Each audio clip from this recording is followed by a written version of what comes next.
Hello बच्चों। अब हम पढ़ेंगे बच्चों बी पार्ट। इससे पहले वाले वीडियो में हम पढ़ चुके हैं क्या, ए पार्ट। ठीक है, बी पार्ट का मतलब क्या है। जैसे मान लीजिए मेरे पास ये मोलिक्यूल है किसका, हाइड्रोजन क्लोराइड का या फिर NaCl का। इस बार हमें पता करना है ऑन द इक्वेटोरियल एक्सिस के लिए। तो आप ये पढ़ चुके हो, जैसे ओरिजिन ये होता है ओ, जी क्या वो बन गई, डायपोल एक्सिस बन गई। तो ये कैसी एक्सिस होगी, इक्वेटोरियल एक्सिस बन जाएगी। ठीक है, तो हमें इस बार इस एक्सिस पे निकालना है क्या, नेट EFI कि कितना इलेक्ट्रिक फील्ड इंटेंसिटी प्रोड्यूस करेगा कौन, ये मॉलिक्यूल। ठीक है, तो देखिए ध्यान दीजिए बच्चों। मान इसमें थोड़ा डायग्राम आपको थोड़ा बढ़ाना पड़ेगा लार्ज, ताकि इजी में आपको नजर आए। ध्यान दीजिए, मान लीजिए मेरे पास यहाँ पे क्या है, पॉइंट A है, जहाँ मेरे पास क्या है अगेन नेगेटिव चार्ज है। ये मेरे पास क्या है, पॉइंट B, जहाँ मेरे पास क्या रखा हुआ है, पॉजिटिव चार्ज। ठीक है, और सेंटर जो इसका है वो क्या बन गया, ओरिजिन O। अगेन देखिए ध्यान देना बच्चों, OA कितना होगा, वही स्मॉल a है, और OB कितना होगा, वही स्मॉल a, और जो ऑल ओवर जो बनेगा AB वो कितना बनेगा, 2A बन जाएगा। ठीक है, अब देखिए तो इस बार O से आप लोग लोगे क्या, इक्वेटोरियल एक्सिस को बनाओगे। यहाँ मेरे पास मान लीजिए क्या बन गया, एक्सिस OY। तो मेरे पास जो OY है वो क्या बन जाएगा, इक्वेटोरियल एक्सिस। ठीक है, तो देखिए इस बार इस एक्सिस के ऊपर आप कहीं भी एक पॉइंट चूज करोगे, कहीं भी आप एक पॉइंट चूज करोगे। मान लीजिए मैंने क्या लिया, पॉइंट P। ये आपको याद होगा पिछले वीडियो में पॉइंट P कहाँ था, इस तरफ था ऐसे। तो डिस्टेंस हमने कितनी एज्यूम की थी, स्मॉल r। तो अभी भी कितनी रहेगी, स्मॉल r रहेगी। ठीक है, ओके। अब देखिए तो वही सेम कंसेप्ट है। अगर डायपोल में अगर दो चार्ज होंगे तो दो तरह की क्या होगी, इलेक्ट्रिक फील्ड इंटेंसिटी होगी। कितनी तरह की, दो तरह की। देखिए हमने क्या लिखा, वही सेम लैंग्वेज आएगी। Let EFIs, let electric field intensities are E1, E2 due to positive Q and minus Q respectively, respectively. Okay, अब देखिए दूसरी बात, इनको हम शो भी करेंगे डायग्राम के अंदर। देखो बच्चों, पहले पॉइंट P यहाँ पे था तो कोई एंगल जनरेट नहीं हो रहा था, ये एकदम क्या था, फ्लैट था। एक ही लाइन में हमारे पास चार्जेस भी थे और पॉइंट P भी था। अब ऐसा नहीं है, देखिए कैसे, पॉइंट P यहाँ पे है, तो जब पॉजिटिव चार्ज से लाइन्स और इलेक्ट्रिक फील्ड निकलेंगी तो एरो कैसे बनाओगे बच्चों, ऐसा बनाओगे एरो को। यहाँ पे मेरे पास क्या जाएगा, E1 वेक्टर। यही एरो को हम कहाँ बनाएंगे, फिर आगे बढ़ते हुए यहाँ बनाएंगे तो क्या आएगा, E1 वेक्टर। ओके, अब देखिए ये नेगेटिव चार्ज हो गया, इस पे लाइन्स आती हैं तो कैसे आएंगी, ऐसे आएंगी, इस तरीके से आएंगी। तो पॉइंट P से आपने क्या ड्रॉ किया, एक लाइन को ड्रॉ किया जो इसकी तरफ क्या होगी, आएगी। यहाँ पे आपने क्या लिख दिया, E2 वेक्टर लिख दिया। ठीक है, अब देखो बच्चों ऐसा होने से क्या होता है, ये जो लाइन्स ऑफ इलेक्ट्रिक फील्ड निकल रही है ये इस एक्सिस के ऊपर क्या बनाएंगी, एक एंगल फॉर्म करेंगी। और बाय सिमेट्रिसिटी आगे पास दो क्या बन गए, ट्रायंगल बन गए, POA और PBO। ठीक है, दोनों कैसे होंगे, कॉन्करेंट होंगे। तो जितना एंगल ए थीटा होगा यहाँ पे, उतना एंगल कहाँ होगा, यहाँ पर होगा। ठीक है, जहाँ एंगल प्रोड्यूस होता है। ठीक है, अब देखिए यहाँ एक बात और है कि जैसे ये मेरे पास तो क्या हो गया, R हो गया, ये हमें पता है स्मॉल a होता है। ठीक है, ये भी हमें पता है कितना होता है, स्मॉल a। बचा कौन, AP और BP। तो देखो बच्चों, by Pythagoras theorem AP equal to में कितना होगा, BP। यहाँ आंध्र प्रदेश और ब्लड प्रेशर नहीं है, ठीक है ये जस्ट लेंथ है। AP इक्वल टू में कितना, BP।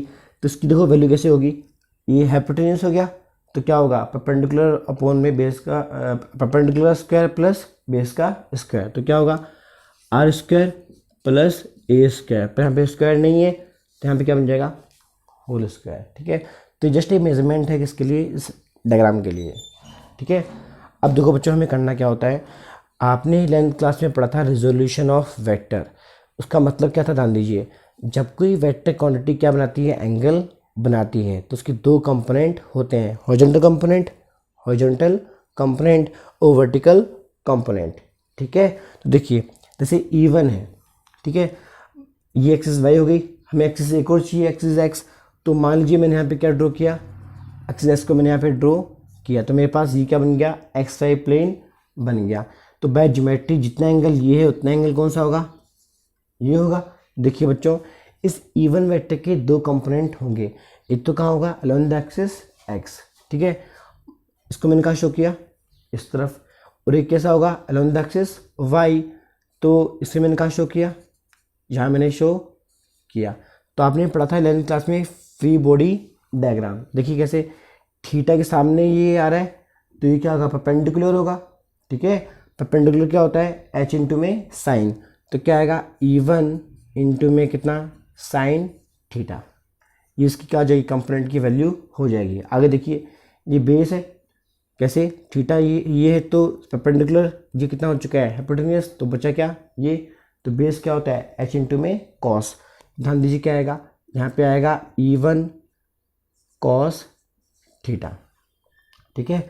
सेम पैटर्न आप कहाँ लगाओगे अप्लाई करोगे E2 वेक्टर में अप्लाई करोगे। तो देखो बच्चों E2 वेक्टर कहाँ जा रहा है इस तरफ, एक्सिस एक्स कहाँ जा रही है इस तरफ, अब बच्चा क्या y कैसा होगा डाउनवर्ड होगा, तभी तो देखो हमारे पास क्या बनेगा कि वेक्टर क्वांटिटी जो है जो मेरा मार्कर है ये दो एक्सिस के बीच में आएगा। देखिए तो इसके भी एरो से हमने क्या ड्रॉ किया परपेंडिकुलर हमने ड्रॉ किया। ध्यान दीजिए कैसे बनेगा यहाँ से मैंने क्या ड्रॉ किया परपेंडिकुलर, ठीक है। तो ये मेरे पास क्या बन गया एक ट्रायंगल बन गया। अब देखिए इस जेड शेप के मुताबिक अगर थीटा एंगल है तो यहाँ पे जो बनेगा ये भी कितना होगा थीटा एंगल होगा, इतना सा देखो इतना सा, ये पूरा एक्स पी ए कितना हो जाएगा थीटा एंगल बन जाएगा। तो देखिए थीटा के सामने कौन सी आ जाएगा ये लाइन आ जाएगी, तो ये क्या बन जाएगा परपेंडिकुलर बन जाएगा। बाय ट्रायंगल लो अगर E2 वेक्टर कैसा है ऐसा है तो बेस और परपेंडिकुलर कैसे होंगे ऐसे होंगे, ठीक है। देखिए भी ट्रायंगल आप लोग पढ़ चुके हो, अगर इसके अलोंग मेरे पास क्या होता E2 वेक्टर होता जहाँ पे 90 डिग्री है, तो ये है h के साथ होता है बड़ा होता है, it is the resultant vector, ठीक है। तो ये कैसे जा रहा है क्लॉकवाइज जा रहा है, तो बेस और परपेंडिकुलर जाएंगे एंटी क्लॉकवाइज, तो कैसे आएंगे ऐसे और ऐसे। तो देखो मैंने क्या लिखा, इसको मैंने कहाँ शो किया यहाँ पे शो किया, इसे मैंने कहाँ शो कर दिया इस तरफ, ठीक है। देखिए हमें करना क्या है वही सेम कंसेप्ट है, थीटा के सामने कौन सा कंपोनेंट आएगा ये वाला, तो it will be perpendicular. Perpendicular क्या होता है h इंटू में साइन, तो क्या आएगा E2 साइन थीटा, ठीक है। फिर देखिए अब जो अंदर वाला जो कंपोनेंट है ये बेस जो कंपोनेंट है जो अलोंग द एक्सिस क्या है x है, जहाँ मेरे पास क्या बनेगा E2 कॉस थीटा। तो देखो बच्चों हमने क्या किया दोबारा देखिए एक बार कि हमने E1 E2 को हमने निकाला तो हमने पाया कि E1 वेक्टर भी क्या बना रहा है थीटा एंगल बना रहा है, E2 एंगल भी क्या बना रहा है थीटा एंगल बना रहा है। जब कोई वेक्टर क्वांटिटी एंगल को फॉर्म करती है तो मैथमेटिक्स के प्रिंसिपल से वो रिजॉल्व होती है। रिजॉल्व का मतलब उसके दो कंपोनेंट होते हैं हॉरिजॉन्टल कंपोनेंट और वर्टिकल कंपोनेंट। तो हमने क्या किया E1 और E2 के दोनों ही हमने कंपोनेंट फाइंड आउट कर लिए, ठीक है। अब देखो बच्चों इतना करने के बाद हमें बस एक बात को नोटिस करना है कि हमें बताना है E1 E2 कितना होगा। तो देखिए बच्चों अगेन वी फंडा कंसेप्ट WKT EFI जो होता है आमतौर पे वो कितना होता है KQ अपन में क्या R का स्क्वायर मतलब चार्ज अपन में कितना डिस्टेंस का स्क्वायर, ठीक है। देन तो अगेन देखिए हमें पता करना है मान लीजिए किसको E1 को, ठीक है। देखिए E1 के लिए क्या आएगा, E1 कहाँ से निकल रहा है बॉडी चार्ज से निकल रहा है, ठीक है। तो क्या आएगा K इंटू में क्या Q अपन में ध्यान दो क्या आएगा डिस्टेंस का स्क्वायर आना चाहिए, तो अगेन BP ब्लड प्रेशर है, ध्यान दीजिए क्या आएगा BP का स्क्वायर, तो मेरे पास क्या बन जाएगा KQ। अब देखो बच्चों BP का होल स्क्वायर आ रहा है, BP कितना था R square plus A square का स्क्वायर रूट, तो क्या आएगा ध्यान दीजिए R square plus A square, ठीक है। और आगे देखिए अब मेरे पास क्या है E2 है, तो क्या बनेगा K इंटू में कैसे आएगा नेगेटिव चार्ज आएगा नहीं आएगा, E2 किसके वजह से होगा टुवार्ड्स द नेगेटिव चार्ज। अब देखिए नीचे क्या आएगा डिस्टेंस, तो AP, तो क्या बनेगा ये R square plus A square का होल पावर कितना 1, क्योंकि यहाँ पे देखो AP ओनली, ठीक है। अब देखो बच्चों इन दोनों ही फॉर्मूला की एक खास बात है, ये दोनों फॉर्मूले क्या है इक्वल है। जैसे मान लीजिए मेरे पास इक्वेशन नंबर ये 1 है और ये मेरे पास इक्वेशन नंबर क्या है 2 है, ये दोनों ही फॉर्मूले इक्वल है। बस कब अगर हमें पॉजिटिव आ जाए, क्या आ जाए, पॉजिटिव, तो मतलब हम ये बोलते हैं बच्चों कि E1 E2 का जो मॉडुलस अगर अपन ले लें तो ये हमेशा क्या होंगे, इक्वल रहेंगे। ठीक है, तो इनका जो वैल्यू आएगा वो कैसा आएगा, KQ अपॉन में R² प्लस A²। ठीक है, तो ये बहुत ही इंपॉर्टेंट चीज़ है। ये कहाँ से आई है, इन्हीं दोनों फॉर्मूले से आई है। ठीक है, इसका यूज़ हम अभी करेंगे थोड़ी देर में। ठीक है, अब देखो इस डायग्राम को देखते हुए बच्चों हमने दो बातें नोट कर रखी हैं। कितनी बातें, दो बातें। पॉइंट नंबर ए कि यहाँ जो वर्टिकल कंपोनेंट्स हैं, वर्टिकल कंपोनेंट्स देखिए E1 sin थीटा और E2 sin थीटा, ये दोनों कैसे हैं, अपोजिट है। कैसे हैं, अपोजिट है, और इक्वल भी होंगे। कैसे होंगे, आपको देखिए E1 E2 अगर दोनों इक्वल हैं तो ये दोनों कंपोनेंट क्या होंगे, इक्वल होंगे। तो एक दूसरे का इफेक्ट क्या कर देंगे, कैंसिल आउट कर देंगे। ये दोनों, पता लग गया क्या जो मैं कहना चाह रहा हूँ, ये दोनों कंपोनेंट क्या होंगे, इक्वल होंगे और अपोजिट भी है, तो एक दूसरे का कंसेप्ट क्या कर देंगे, क्लियर कर देंगे। तो ये इससे क्या हो जाएगा, कैंसिल आउट हो जाएगा।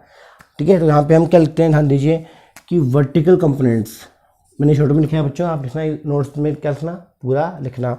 Vertical components are opposite and same, या फिर and equal, so they will be cancel out. ठीक है, पॉइंट नंबर बी।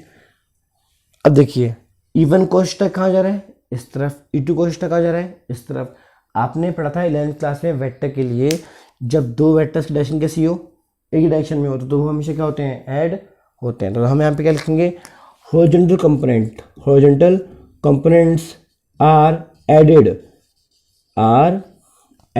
ऐड हो जाएंगे वो। ठीक है, because of the same direction. ठीक है, देखो बच्चों इस बार कैसे लिखोगे, net EFI then net electric field intensity E क्या होगा पता है आपको, ये आएगा E1 cos theta plus E2 cos theta. ठीक है, तो जिस तरीके से भी आपको मैंने क्या कहा था इस फॉर्मूले से कि दोनों ही क्या है, इक्वल है, तो देखिए यहाँ पे दोनों ही क्या बन जाएंगे, इक्वल बन जाएंगे, E1 भी और E2 भी। ठीक है, तो इस फॉर्मूले को आप क्या लिख पाओगे बच्चों, आप इसे लिख पाओगे 2E1 cos थीटा, या फिर क्या लिख दो 2E2 cos थीटा। बात क्या है, एक ही है। ठीक है, अब देखो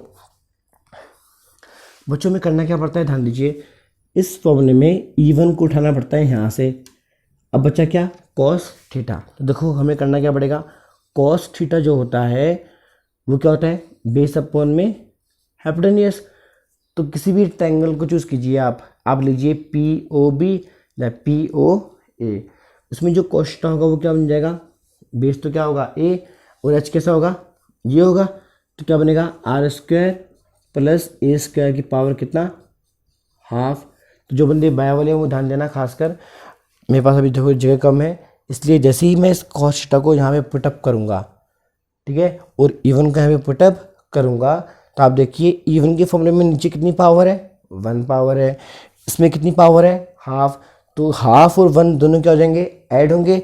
तो नीचे जो ऑल ओवर जो पावर बनेगी R² प्लस A² की पावर कितनी बन जाएगी, 3/2, 1.5 भाई, हाफ तो रही है और ये 1। ठीक है, और जो ऊपर जो कंसेप्ट आएगा वो हम दो क्या आएगा, 2 तो यहाँ पे है ही, 2 तो यहाँ पे है ही, E1 कितना है, KQ, और कोष्टक की वजह से क्या आएगा, A आएगा, तो मेरे पास कितना रहेगा, 2KQA रहेगा। दोबारा देखिए एक बार, भाई मेरे पास जगह थोड़ी कम पड़ रही है इसलिए मैं ऐसा कर रहा हूँ, 2 मेरे पास मैंने लिख दिया, E1 क्या है, ये पूरा KQ अपॉन में दिस, जो cos थीटा है वो कितना है, A अपॉन में R² प्लस A² की पावर कितना, हाफ। तो हाफ ये और 1 की पावर, 1 इसकी पावर, तो 1.5, 3/2। ओके, अब देखिए ये मेरे पास क्या बन गया बच्चों, नेट EFI बन गया। अगेन देखो बच्चों मैंने क्या कहा था थोड़े पहले, लास्ट वीडियो में हमने क्या किया था, हमने दो चीज़ें की थी। एक तो हमने क्या अप्लाई किया, डेफिनेशन ऑफ डायपोल मोमेंट, उसके मुताबिक क्या होता है, 2AQ कितना बन जाएगा, स्मॉल p बन जाएगा। तो देखो बच्चों यहाँ पे देखो 2B है, QB और AB है, तो क्या बन जाएगा ये KP। ठीक है, स्मॉल p। अब आगे देखिए, अगेन फिर मैंने क्या कहा था प्रैक्टिकल लाइफ में जो होता है आर स्क्वायर वो बहुत बड़ा होता है किससे, ए स्क्वायर से। चाहे यहाँ पे देख लीजिए ए जस्ट क्या है, हाफ ऑफ बॉडी लेंथ, जबकि आर कितना भी बड़ा होता है। तो देखिए इस फॉर्मूले में ए स्क्वायर को हम क्या कर देंगे, नेगलेक्ट कर देंगे। तो देखो बच्चों जैसे ही इसको नेगलेक्ट करोगे, यहाँ जब जीरो रखोगे तो ये स्क्वायर से क्या होगा, कैंसिल आउट हो जाएगा और आर की पावर क्या बन जाएगी, क्यूब बन जाएगी। तो बच्चों यही है मेन फॉर्मूला किसका, नेट ईएफआई का on the dipole on the equatorial axis. ठीक है, ठीक है। तो वीडियो को पॉज करने के बाद इसको भी आप थोड़ा लिख लेना तरीके से। ठीक है, अब देखो बच्चों आपको ये बात और बताता हूँ मैं, ध्यान दीजिए। डायपोल एक्सिस के अंदर हमारे पास आंसर कितना आया था, 2kp अपॉन में कितना, आर क्यूब। किस पार्ट में, ए पार्ट में। बी पार्ट में कितना आ रहा है हमारे पास, kp अपॉन में आर क्यूब। इसका देखो बच्चों मतलब क्या हुआ कि electric field intensity due to dipole on the dipole axis is always just twice, just क्या होती है, दुगनी होती है, just twice of the EFI on the equatorial axis. मतलब in short electric field intensity on the dipole axis is always twice of the equatorial axis।